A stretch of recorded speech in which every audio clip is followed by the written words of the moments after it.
Okay, and I have to. Got it. Yeah. So, ooh, now it's only me.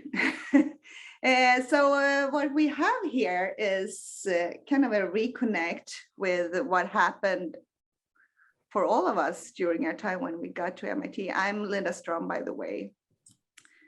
And I arrived at MIT in 1998 when Jennifer was brand new at her job.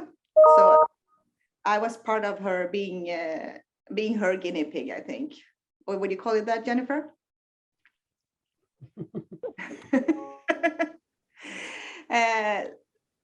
So at that time, I came from a background, I've been in the banking for 10 years and came to MIT. At the time, it was the MIT Wives group, which felt so foreign to me. But then I found similar people with me who had gone through this process, and I could kind of connect with them. So this is more about telling the story about all of us in the way we came here. So I want to introduce you to Shakti and Fumiko. I kind of feel lonely up here when I don't see the rest of you. So Polina, I need the people so I can see them. How do I see the others? There.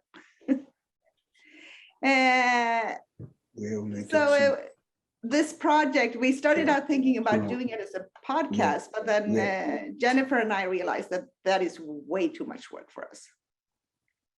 But we still wanted to collect the stories. So we said, okay, let's start collecting the stories and then we'll see what happens. And here we are today. And one of the first people I talked to was Shakti, who lives in the Netherlands right now, right? Yeah. And I think she was the only one I actually had read up on before I talked to her, because she has written a book. So I thought I knew her before I talked to her. So Shakti, if we jump over a little bit to you, can you tell your story a little bit? Yeah, sure. Don't know how much I should tell now, but I moved to Boston in 2015. And I stayed for approximately 1.5 years. My husband had, well, actually, it started off that my husband asked me whether it was okay if he would write a grant proposal to spend like 1.5 years in Boston. I said, yeah, go ahead. I mean, those proposals, I mean, the chance of it being accepted is like I mean, also go ahead, try, and then we'll see if you get accepted. We'll see what I want to do. So he wrote it and he submitted, and of course he got accepted. And then we started this discussion about, okay, yeah, cool. So what are we going to do? Or what am I going to do there? And then, well, first I knew it was for 1.5 years. The period was set, or 1.5 to 2 years. And I was actually working at a company at that moment. And I was in a stage of my life, my career life, I thought the change wouldn't be bad. So that was like the stage I was at. But then I wanted to do something when I went to Boston. So I tried to see if I could find a job in Boston and things like that. But in the end, I just joined my husband and moved to Boston with a job for 1 day a week, working remotely from for the Netherlands. And I went and I started a new adventure, as you know. So when you arrived, did you feel like you were settled at once, or did you have to really work to get you into getting to know new people? Yes, but I think that's also like part of who I am, and you read my book, so you know. I have lived in different countries and I've moved house often, so I'm kind of used to moving home. And only after moving to Boston, I realized what I do when I move to a new place. I didn't know that beforehand, but I go and I sat at the campus and just observed people. I went with a book, but I didn't read the book. I just watched what people were doing and kind of see what was happening, um, and try to find things to do. Actually, yeah. So I went to the library. I just tried to figure out what was happening. What could I do in Boston to meet people? Yeah. So your background is actually very common for many of the people I spoke to. You were born in Netherlands. Netherlands, and then you grew up in India and the Netherlands. Yeah. Yeah. And then you had family in Belgium. Yeah. And England. Yeah. And India. And India, of course, yes. Yeah. That's like obvious, but yes. Yeah. Yes. So we kind of pick your story apart a little bit more, but then we have where is she now? Fumiko. Fumiko surprised me when I was going to meet with her. I'm so used to talking to Japanese women who have a really strong accent. And at the time when I arrived at MIT, most of the women I met, except for Toshiko, who is here today, hi Toshiko, it was really hard to communicate because the English wasn't really there and we had those language barriers. And then I come to Fumiko and here she is. So what's your story, Fumiko? So first of all, my name is Fumiko Futai. I am from Japan. I came to Boston in 2001 with my husband, who came to start his postdoctoral training at MIT, and we were just married before coming to Boston, and we didn't have any kids at that time. When we first came to MIT, we didn't know how long we would be here. It all depended on how long my husband will need in order to finish his postdoctoral training. And we weren't really thinking about our life beyond that because we knew it's going to be quite a while. And right now I have a job at MIT International Scholars Office as an advisor, where I have worked for 20 years so far. I gave immigration advice to international scholars, maybe including your spouses, and helping them, kind of navigate and pursue their goals and dreams in this country, because visa part is quite essential in order for them to pursue their goals, actually. It's a very different field, but you cannot disconnect for foreign nationals. I have two daughters who are 8th grader right now, and another one is first year college student. Time flies, right?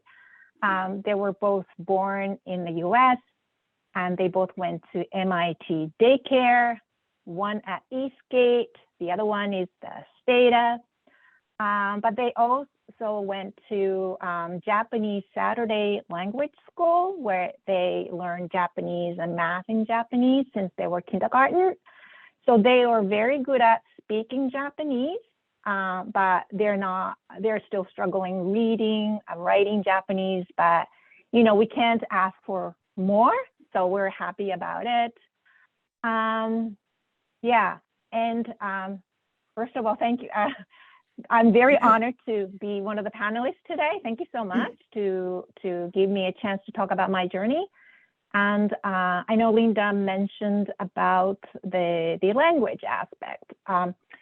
So I was born in Osaka, Japan, and but I actually lived in Sydney, Australia for 3 years, and US in New Jersey for 5 years during my childhood, because my father's job.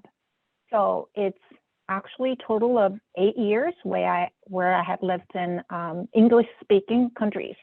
However, when I lived in Australia, I went to a full-time Japanese school so that I can build my Japanese foundation, which is also important. So right after that, when we moved to US, like 1988. Oh, sorry, 1983 to 1988 for 5 years. I was very embarrassed that I couldn't speak English well, despite the fact I lived in Australia for 3 years. So I actually didn't want to tell people that I came from Australia because I was ashamed. And also I was kind of introvert. Maybe it's kind of typical for Asians. A lot of people are introvert and shy when it comes to like English. So although I learned English during my 5-year period in high school, middle school and high school, but I never felt confident about my English ability. I went back to Japan and I went to college. I worked in Japan. During that time, I tried to learn English again, writing and reading, and because we couldn't really practice speaking. So that's how I kind of kept up my English. But when I came back to Boston with my husband, I felt like I was given a second chance. Maybe I could have a different experience if I would be more motivated and don't afraid of making mistakes. So I really tried to use this second chance to break my shell and try to learn English differently. So I was try to be active, and I joined the Spouses Partners, which is a great place to start off because I think Spouse and Partners group is where people really can be, your true self, because there are a lot of people who are in the same background. So, this is how I felt at the beginning when I came, and I joined International Scholars Office, and I just kept on going and try to learn the English. So with the language aspect, when you meet Japanese people and speaking Japanese to them versus English, what is the number one thing you see in their personalities? Is it kind of easy for you to get to know a person from Japan? And do you automatically start with English or Japanese? Oh, I automatically start with Japanese. Whenever I see like their name, when I know that they're Japanese, I speak in Japanese. But like in my professional setting at the Scholars Office, I ask them, would you like to speak in English or would you like to speak in Japanese? And then that's how I start. But they usually want to speak in Japanese because then they understand more,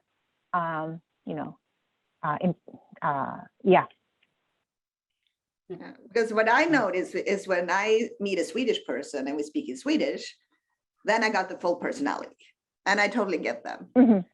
And many times when I'm out with this same friend and we're out in town and they start to speak English, it's like, oh, this is not the person I know. Because all of a sudden the language level is not in par with their intelligence. Because the language is not just about communication. I think it shows the background and the culture. So, and it's like there is a nuance that is hard to tell in English in a different language, but they're capable to give all these like subtle nuance in their home language. And that's how we can probably understand more each other. Yeah. And I think there's also a different way of speaking in a different language, right? I don't know the case in Japanese, but I notice that definitely when I speak different languages, you speak differently, like the gestures or the way you interact. Yeah, right. And then when you're locked in a Zoom meeting like this, you can't get your whole personality out either. True. That's true. Yeah. So, and I saw Tatiana sneaked in here too. Hi, Tatiana. She was one of the women I spoke to, and it's good to see you again. So if we go back, there was another person I really wanted to have here, but she was very, how do you say it? She was very determined that she didn't want to be out in the public, because what she did, it was a group effort. And I think I would ask you, Jennifer, to describe a little bit of Marlie's program, the ESL for the service industry. Yeah, so Marlie's, my identification of yours is terrible, but I've known her probably since the early 2000s, maybe. She she was following her husband to MIT, has had sort of a long-term connection to MIT and kind of comes back and forth. And she has a very, has lived in a lot of different places and speaks a lot of languages. And I really just enjoyed getting to know her. And during one of her longer stays at MIT, she helped develop a program for MIT staff, mostly facilities staff, who want to practice and improve their English. So they find volunteers and this program's still running today. So they find volunteers in the MIT community, staff and students who are willing to tutor the facility staff, either in English or sometimes they're trying to get a equivalency of a high school diploma and have to go through some tests. And so to tutor them with that. So Marlie's was really involved in that volunteer and bringing that program forth at MIT. Yeah, and when I talked to her, she has moved to Spain. Mm-hmm. And it was kind of interesting because she grew up, I may get it wrong, I think she was born in Egypt and then moved to Australia and then to the US. And now she speaks like 5 languages or something like that. But now she's settled in Spain, a country where she doesn't speak the language. She's retired, but it's because it's closer to her family. So I think that is pretty brave, but especially because she could pick so many places. And it was really, with her, it was really, she said, well, everything we did it as a group. It wasn't me. Because I said, don't you want to like be the front person on this? And she's like, no. There was so many people in there. I just happened to be the name on the paper. And so we all have heard this, like we're staying for 2 years and then we'll see, or 1.5. Shakti, how long were you supposed to stay? You said 1.5? 1.5, yes. Yeah. But when it was time to leave, I didn't want to leave. I would have definitely, I wanted to stay longer, but yeah. And you took on an approach that was somewhat different from many of the others. I remember the first time I talked to you, you said, I'm treating this as a sabbatical. Yes. And can you talk a little bit around that and what you mean by that? Yeah, I think so. What I mentioned at the start is when I knew we were going to move, I had a discussion with my boss, and I said, "Oh, maybe I can work remotely, and I could like be a salesperson for an analysis that my company was selling. I could also read, give feedback on reports, etc. I could all do that remotely, but my boss it wasn't 2022 back then. So he said, working remotely, no, that's not going to work. So he said, no, that won't work, but maybe you could be the salesperson for that product. So I said, okay, that was like very exciting because I hadn't done something like that before. So I said, okay, I'll take on that challenge and I'll do that. But that was like for 1 day a week or maybe half a day a week. I don't remember exactly, but for like a very short period. I mean, like a few hours a week. And I was in touch with a consultancy company in Boston, but that also didn't work out. And I was like, okay, what am I going to do when I go to Boston? Like a question all of us have, I suppose, when we move to Boston. So what am I going to do? I mean, so many hours, and my husband was going to work a lot in the lab. I knew that. So what will I be doing? I don't know. And I don't know how it happened, but suddenly I had this thought of, well, I'm going to go on a sabbatical. I'm going to treat this period as a sabbatical. And I had already been working for like 7 or 8 years at the company. And like I mentioned, I was like in a phase where I want something different. Maybe I want to, I don't know what I want to do, but I want to do something different. And then when I told myself I'm going to go on a sabbatical, suddenly I was like, okay, a whole new perspective opened. So I thought, okay, if I go on sabbatical, what do I want to do? And then I had this idea of writing a book about my my own history, because I thought I don't remember everything, and I've lived in different countries, and I don't remember everything. So I want to put that on paper, and I want to interview my mother and my grandmother because they lived in different countries as well. So I thought that's a nice project. I have a project. I'm going to do that.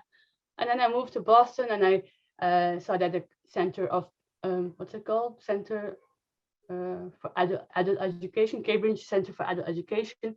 They had classes, they had the writing course, so I signed up for that. And that's how I got to know people in Cambridge as well, and also started a new hobby, something I wanted to do. And really, that's where I discovered the joy of writing. So actually just telling myself it was a sabbatical and I was allowed to do things I hadn't done before, opened up the world of opportunities for me. Yeah. So I also taught Dutch to primary school kids in Boston just by chance, because someone told me, oh, you speak Dutch, why don't you go and teach at the school? I'm like, I'm not a teacher, but yeah, why not? I'm here now and I don't have any obligations or prior obligations. So yeah, I'll try that. And that was wonderful. Yeah. So Yeah. for me, the time in Boston has been a turning point, definitely. Yeah. Yeah, you were one of the few people who actually had a pretty strong network outside of MIT as well. So Fumiko, when you arrived, you went to high school in the US. So when you came to MIT, you didn't have to break that barrier of getting to know the American people. Or was it a different kind of people when you arrived at MIT? What is the MIT bubble like? Yeah, but I think, I'm sorry, Linda. What was I said the MIT bubble, is that different from the world outside of MIT? Well, so I guess the experience that I had in the past was as a child, not as an independent individual adult. So when I came back to the US, that was when I was 31 or something, I was an adult, I was an independent, I had to find my own life. I had my job too, where I worked for 8 years, but I wasn't afraid of quitting it because I knew and I swore myself that I would find something. And especially when we didn't know how long we were going to stay, I wanted to have a meaningful life in Boston while I was there. And as Shakti said that, her husband was busy. I think researchers are very busy in general. They work, until late at night. They work throughout the week, regardless of weekends. And my husband was one of them. I was lonely at the beginning, especially when I didn't have any friends. The only connection outside of my apartment was spouses and partners group. And at night, I saw a TV show called Friends. And I'm sure Linda and Jennifer, you guys are old enough to remember that drama. Oh, But yeah, that's you know, really, when yeah, I told this story, when I moved, I thought we were going to live in an apartment as they had in France. yeah, exactly. So Yeah. that's my like kind of like a way to learn the Americans and how they talk to each other, and you know that's how I partially like learned English. But you know, basically, I didn't have anything to do. I was like really exploring what I can do. And as you know, finding a job in this country is very very hard for foreign nationals or immigrants. And I didn't know actually how to find a job. And I knew that U.S. employer may not find my experience, background to be attractive because I didn't have any job experience in this country. But at that time, Spouse and Partners Group had launched a job support group. And I'm like, oh, this is the kind of meeting I have to go. Mhm. So I went to the first meeting. I mean, it was first meeting for me. I met with a spouse from Germany. And and Jennifer, I'm sure you remember her name, but her name was Kirsten. And she was working at the International Scholars Office as a part-timer. Which is the position that Paulina works right now. And she said, I'm looking for someone who can work while I'm visiting my family in Germany for Christmas. And then I'm like, oh, me, I want to do it. I wanted to start something. I was looking for something, and it didn't matter whether it was 1 month or 2 months. So I raised my hand. And so I started working as a part-time, but I thought it was just a temporary 1 to 2 months. And when Kirsten came back from Germany, I mean, she was already pregnant, and then she just decided not to come back to work. So that's when I was hired as an official, like a part-time timer in International Scholars Office. And that's how I landed on this job. And then I just stayed for 20 years, as you can imagine. It's an amazing job. And it's very interesting to meet with scholars from all over the world and listen about their challenges and their goals. And, you know, it's not for me, it's not just about filing a petition to U.S. Citizenship and Immigration Services, but through, you know, engaging with international communities, I learned just much more than just a visa. And when Linda asked me about the bubble, yes, I think MIT is a very, very special place. It's a very, very comfortable place. MIT is liberal, diverse, and they accept and appreciate the difference in people and their cultures.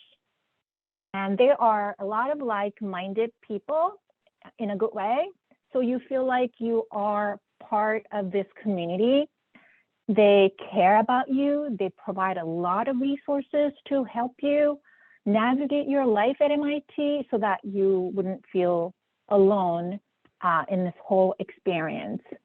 And when my kids started going to public school, I felt that I saw a whole different world. And then I realized how I lived in the MIT bubble.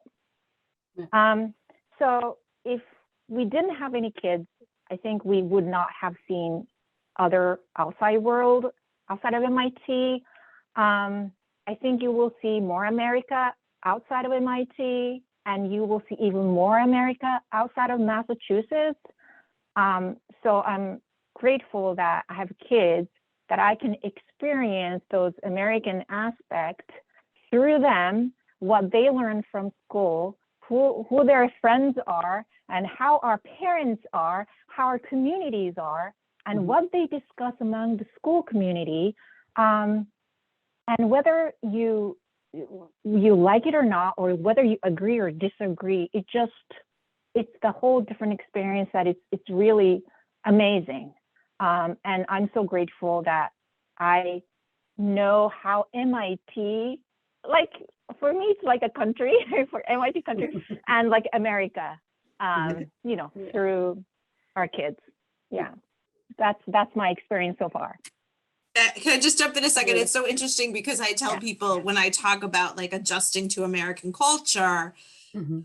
I was like, okay, but when you leave MIT and move to Texas or California or Michigan, you're going to have to relearn it all over again because it's, you know, you've kind of been in the MIT bubble, you've Yeah. been in the Cambridge Yeah. bubble, in the Massachusetts Yeah. bubble, right?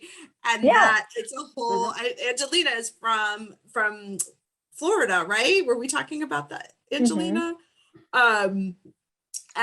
Yeah, you're gonna have, you know, you think you know American culture and then you go somewhere else and you're like, wow, this is totally different. No, it's just the MIT culture. It's not necessarily American culture, right?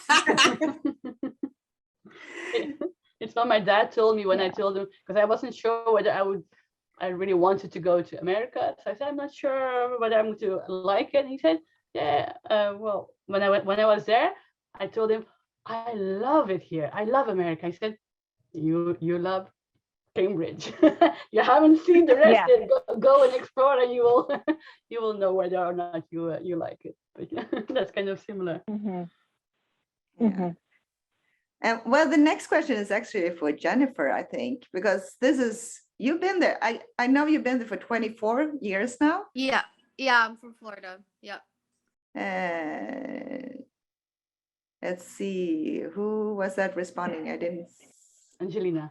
That was Angelina. Angelina, who was like, when I was talking about, she and I were talking about cultural differences Yes, between different parts of the United States last week. And it really, you know, yeah, and Florida to Massachusetts, you know, but as my husband and I always say, there's no perfect place, guys, no perfect place. Or if there's a No. perfect place, I have not found it yet. All right, Linda, you wanted to ask a question. yes. Well, I am at my third place in the US, but I'm still living in the bubble because I went from MIT and then to Silicon Valley and now up in Seattle. And they are all like, it's a similar group of people moving around a little bit. And now I lost my thought here, Jennifer, but I was thinking about, you meet all these people, and I know for all of us, after a while, we got to that point that, okay, I can't take another person in because here I get to know this person and we get so close and then they move again. How do you handle all the goodbyes, Jennifer? Yeah. Well, the goodbyes are hard. I won't deny it, that it's a loss, you know, when people move on. I also think, thank you, internet, for allowing us to stay in touch, right? I mean, thank you, Zoom. What an incredible opportunity. You never know when you're going to cross someone's path again, here or somewhere else. So that is part of the job. But I also know that you know, when I lose someone else wonderful is going to come, right? So that helps with their unique perspective and talent and energy and personality. But I also, as deeply involved in this work as I have been for the past 25 years, I also have a life outside of MIT. Hard to imagine. Right? Is there room Hard for to that? imagine. Fortunate, right? My family, my parents and my sister and her family are in Massachusetts, and I've lived in the same town for over 20 years. I have my neighbors don't change every 2 years. You know, I have friends who have had for many, many years. And so I do have a very, very stable friends and family network outside of my work. And I think, and I think that Fumiko could probably testify to this, like I think, or in Shakti, like I think 1.5 years, spouses and partners is perfect, right? you get to know a lot of people quickly. You can have a lot of great experiences. But as Linda was alluding to, like if Fumiko was still involved with spouses and partners, right? The saying goodbye, if this was her like main social network, saying goodbye over and over and over again gets really hard. And, and I would say, I think if the longer you stay, I think you need a more stable network, one that's not turning over all the time, right? So I think Spouses and Partners has its place, and of course, like Fumiko and I are connected, and Shakti and I are connected, and we're part of this wider network. Maybe it's not part of our everyday, and that's okay. That's okay. Fumiko and Shakti have their everyday network, right? Yeah. True. Was there anything else we Yeah. wanted to cover here, or should we let's some of the questions in? Linda, Paulina gave me the list of questions that we might want to discuss, and I think the question about what's home for you would be a good topic to discuss among us, because I think we all struggle when we have more than one country where we are connected. It's always so hard to consider what is your home, and I think this is a great question, because for me, this is a question that I ask myself all the time, and this is a question that I can never find an answer. And because I lived in a foreign country for 8 years during my childhood, I was asking this question to myself since I was 18. And yet I'm 51 right now. I still cannot find the answer. And now I feel like it's okay. I don't have the answer for this. Like in the past, I tried to find the answer, but now I know there's no answer for that, because I like both countries. And I am connected to both countries. I have parents in Japan. I have siblings in Japan. But I also have kids who are born in this country, who are raised in this country, who feel more comfortable in this culture and speaking English. So like for me, America is not just a country where I live or I visited. It's the country of my kids' home country. You know what I mean? So it's like right now I feel a special connection to this country, not just because I have a job in this country and we just live here. And so I feel like, this is the kind of topic we discuss in Japanese community too, because we both love, we all love both countries, but I guess people just, it's really hard. And I feel like we don't have to have an answer for that, because it's in our heart. So I wonder what other people think. I just want to say quickly, like it makes me think like that we feel that we have to decide, right? Like there's this idea of, I don't know if that's loyalty or patriotism or nationalism, like that or that other people want to put us in a box to say, oh, you belong here, and like, oh, all these people who like, so many of us, it's way more complicated. Yeah, right? Exactly. And so why force the answer? Like, who cares? Exactly. I mean, it's like, And I don't know about all of you, but so many times when I speak with people I really care about, then you have this underlying tone of, how can you love living there? The American people, they're crazy, and they do this and this and this, and it's like, and I'm like, this is my life, and my kids are Americans. And I think it goes back a little bit to the passage in your book, Shakti, the one that I always grab onto when you have this little scenario where you go out to a coffee place and meet the man, the homeless man. you can describe it better, because I know it's that thing actually didn't really happen, but the scenario happens all the time for us. Yes, true. Yeah. Well, I will, but I definitely wanted to jump onto what Fumiko said. You had sent a number of questions that we could possibly discuss, and the one where you asked what is home or where is home, I was like, I can't answer that question. Yeah, I mean, all the others I can answer. I can think of what to answer, but where is home is a question.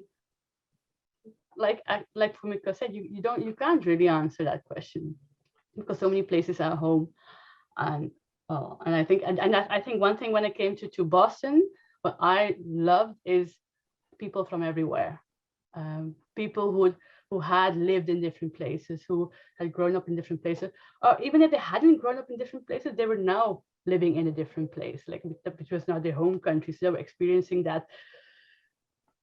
What do I think of this place, and is it going to be home, and how are the people, and how do I feel here, and what can I do to make myself feel at home? What can I do to make myself feel comfortable? So I think it's a wonderful question, and I think it's something that keeps all of us busy. Like, I mean, because you get that question and you ask yourself that question as well. Where is home? And if you can't answer that question, it's like, I don't know. I don't know. And which country do I support for during the football? Like things like that. For example, when Belgium played the Netherlands, am I for Belgium or am I for the Netherlands? Well, I'm always for the best. The one that wins is my choice. I think we all can relate to that. Yeah. But what you said about the passage in my book, which is in Boston or in Cambridge, and Kamala, the main character in the book, she goes to Harvard Square, to the bookstore, and she goes and sits at the table and meets this person, elderly man, a homeless person who had been a professor, and they just have this chit chat. But it's not just a chit chat like, how are you? Nice weather. What you doing here? But it's a more deeper story that he tells her. And that's something I experienced in Boston, in the US, that people have those conversations without any ulterior motive, or without wanting to follow you the whole day and you don't want to like be best friends forever. People just have those kind of conversations in the US, and in the Netherlands, that doesn't happen. At least in my experience, it doesn't. People, if you want to have those kinds of conversations, people are like, why are you asking me all these questions, or what's your, like, why do you want to know that? And I think that's also, I found very interesting living in Cambridge, having those kinds of conversations with people. Yeah. But I think, yeah, where is home? As in my book, it says that life gets interesting when you don't have a simple answer to that question. And I think, I mean, it can be complicated, but it's also you can also cherish that fact, and I cherish it. Yeah. So my mental solution for this, to kind of accept where I am, is that I have tried to stop thinking about the next place. Mm-hmm. I live here now, and when we move, it will be the next place. It doesn't matter where we move to the next place. If we move to Sweden, that's the next place. So I will never be moving back home, because home is here. But my next home might be somewhere else in the world. Lovely. Yeah. And I think also cherishing the places. So my time at Boston, I mean, it was only 1.5 years, but it seems like a lifetime. I mean, it was a very important part in passage in my life, and I will always have fond memories. But keeping those memories and just recalling them and staying in touch with friends and people I met at that period, that also makes home for me. You know? So Boston will always be home because I had those experiences, and I have very fond memories of that place. And I also am still in touch with people, and I don't have to be in touch with them like every week or every month or every 6 months. It doesn't matter. It's like whenever I think of someone, I send them a message, and and that's enough. Like you were asking Jennifer the question about goodbyes. I think goodbyes are really tough, but if you think it's goodbye, but who knows, we may meet again. And if you want, you can stay in touch. That makes it a bit easier. Yeah, and I think it's important when you move somewhere to really take the time to say goodbye. And especially to those people that you know you may not keep in contact with over the years. Yeah. Because it's a little bit of, you never know how important you are for them. Mm-hmm.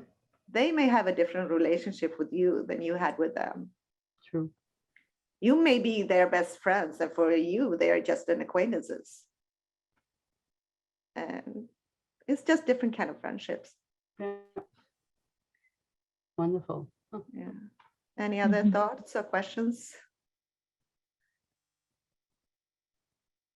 Yeah, if anybody in the Zoom has a question, you can unmute yourself, you can put it in the chat. Any comments, thoughts? I'm gonna ask Tatiana, because I know you interviewed Tatiana. Tatiana, when Linda says, well, where is home, or what feels like home to you? How do you answer that question? Yes, great question, and difficult question as well. Sorry. So originally I'm from Russia, but I have been living for 5-6 years here in US. I think answer this question. I also moved from Boston to Pennsylvania, and then I moved to Washington DC. And right now I live in Washington DC. So I don't know. I think home is place where you live now, maybe in this time. And I think our home created our people who are around us. So maybe friends, maybe relatives. I don't know. Like that's why it's a difficult question to say. But I think, yeah, I totally agree with Linda about I have never come back. I mean, because not because Russia is bad, because like news now. No, I mean because we create our like family with our friends around us. That's why.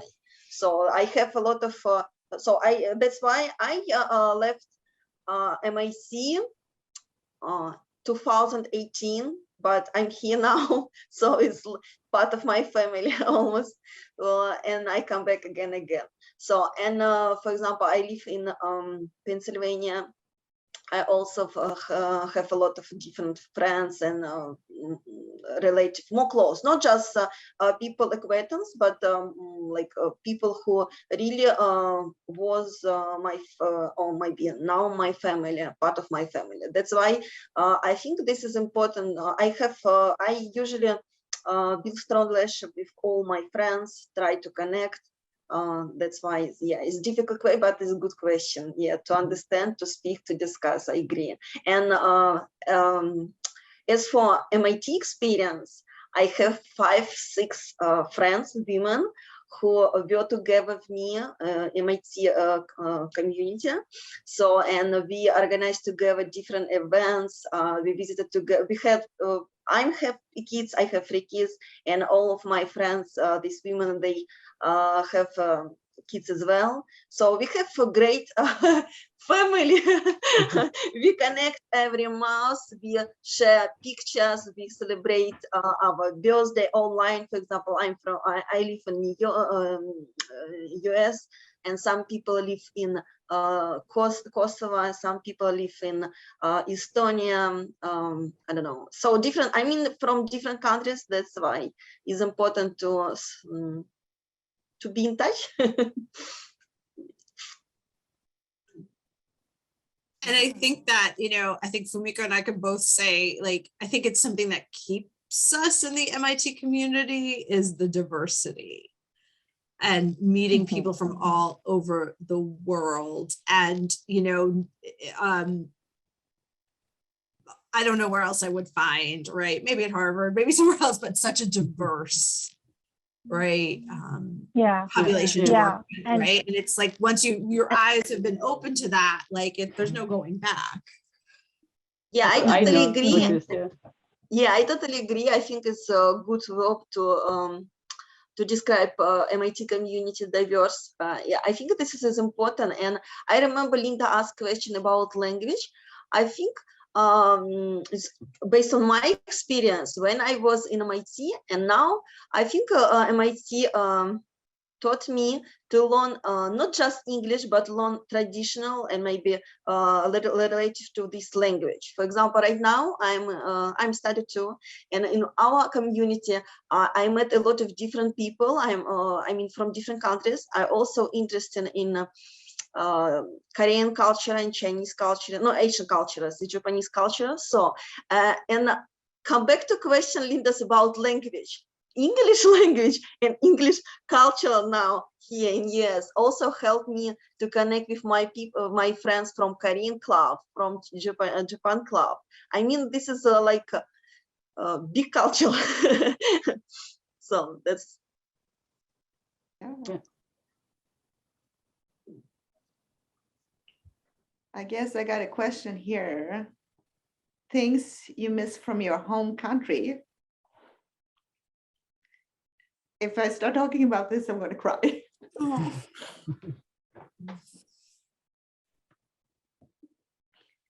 Because it's really family.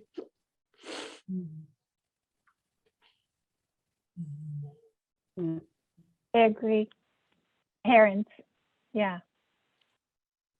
Yeah.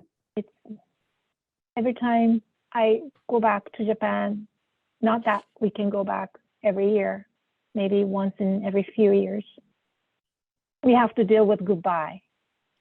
And I always feel that that might be the last chance to see my parents, because you just never know what's going to happen. Our parents are in 80s. And we pursued what we want to do in this country. They understood us.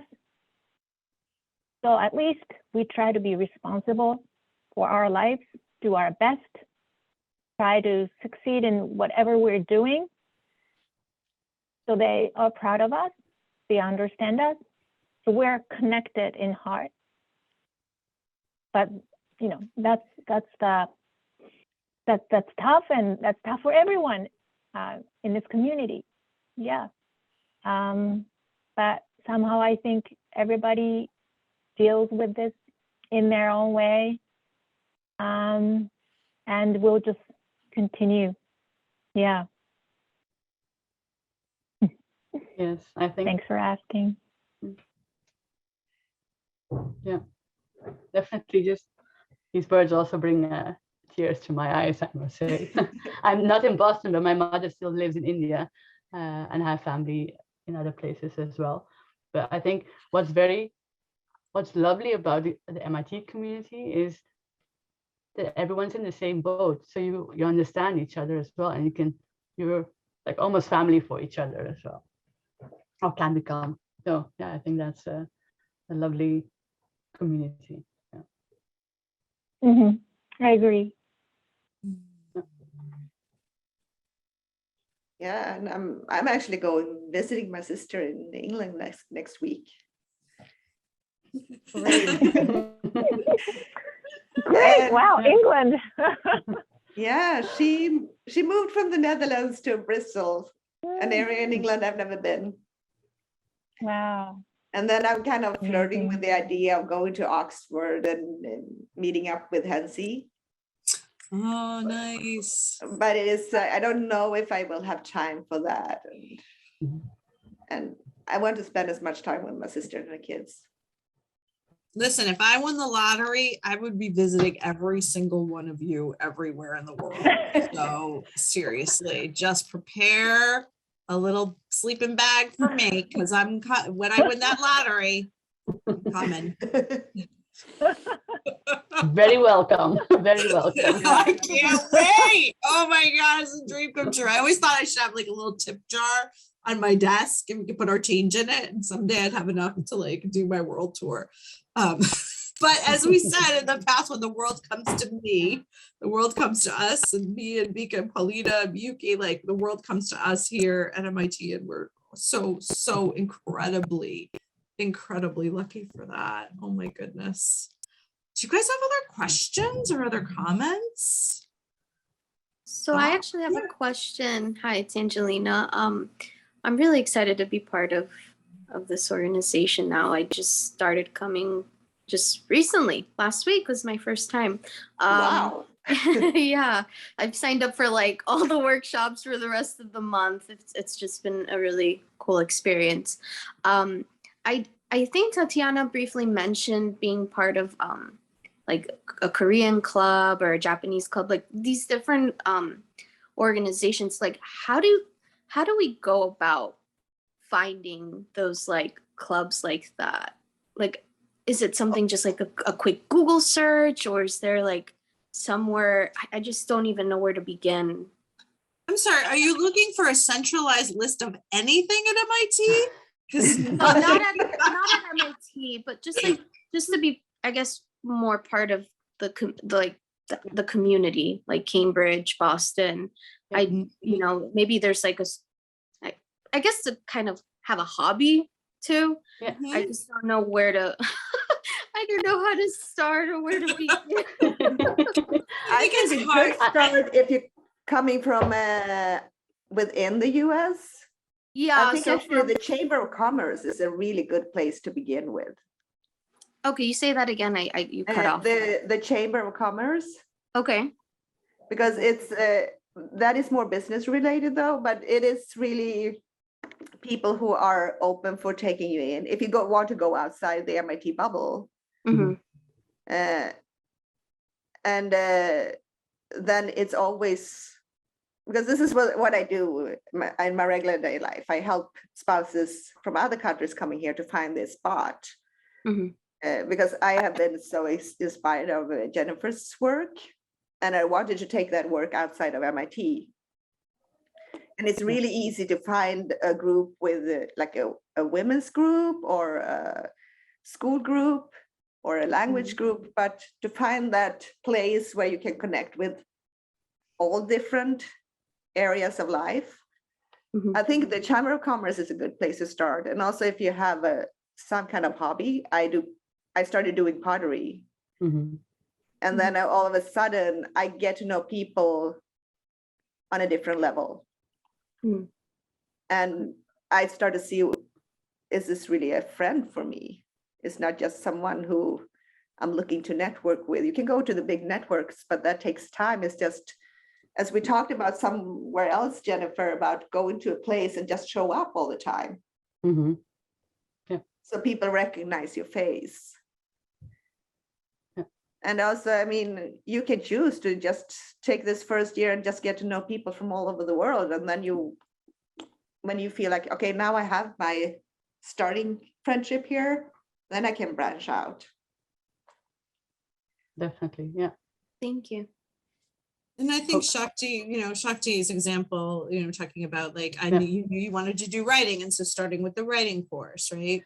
Yeah, and I took an acting course as well at Cambridge for Center for Cambridge Adult Education, or whatever it's called, Center for Adult Education. I went there because I wanted, like you said, a hobby. Do you have a hobby, or what hobby would you like to cultivate, and then go out and find a place where you could do that. And I went to the library, to the reading clubs at the library, and met fantastic people there as well.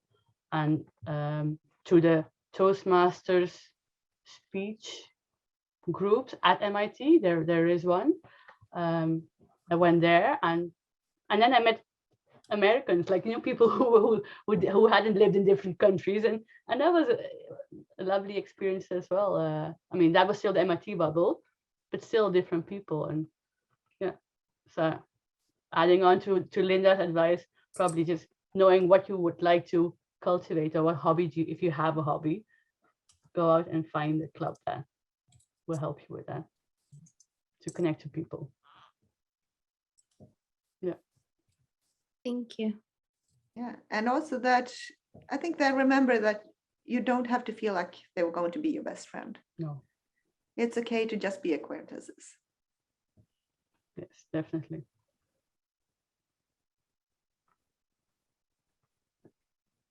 Yeah. Well, this is so much fun. Yes, Do we thank you. have I any? just add comment to Angelina. Based on my experience when I was in MIT, I visited all events from Spouses and Partners Connect. For example, any craft, cooking club, anything. And if you visit just one event, you can meet another people from different countries. You get acquainted, and then these people also tell you about any events. So, and it's a really good networking. So, and for example, there is MIT Women's League also you can visit and also connect, and they have different events as well. And for example, there is in the, English for ESL language where you can learn English if you're from different country. This is, I think, from Women's League too. So you just connect with, visit these events, connect with people, and you can get a lot of information. I think this is enough. I have, I don't know, every day I had about two free events every day, different activities, we celebrate different holidays, different, I don't know, Independence Day from different countries. I don't know. We had play days with kids. So many activities. I don't know. Tatiana is always moving, always moving. Yeah, ice skating. So I just recommend to start. I mean, to visit 1-2 events what you interested in. For example, on Facebook, you can see all this information from MIT Spouses and Partners Connect. So, and you can visit and you can get acquainted with people. It's no problem. I remember we had ice skating, for example, where I